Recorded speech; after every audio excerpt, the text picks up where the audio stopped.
va se mettre en opposition carrée au pouvoir. On va aider tous ceux qui veulent protester, contester et faire la révolution.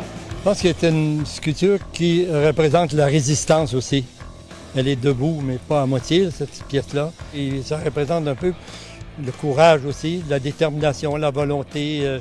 Et là, on a des tonnes de métaux, de ciment qui non seulement démontrent la détermination de Chartrand sur le plan syndical, mais sur le plan de l'engagement social et politique, parce que Michel, c'était pas juste un militant syndical, c'est un militant politique qui était capable de concilier, lui, le premier et le deuxième front.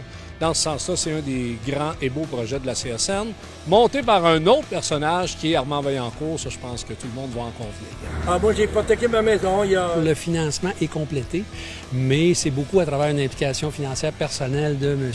Vaillancourt lui-même.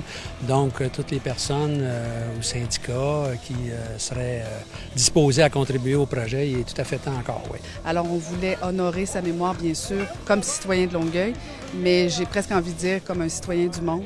Et dans le fond, c'est notre façon de lui dire merci et surtout qu'on n'oublie pas. C'est aujourd'hui un grand jour dans l'histoire de la classe ouvrière du Québec.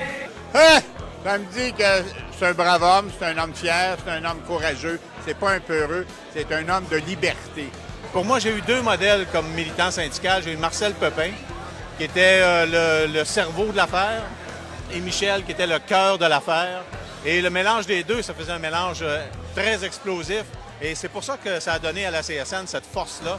La capacité de s'indigner face aux injustices, puis sa ténacité, puis pour moi, c'est un peu... Michel Chartrand, pour nous autres, c'est un militant, c'est un travailleur de la base.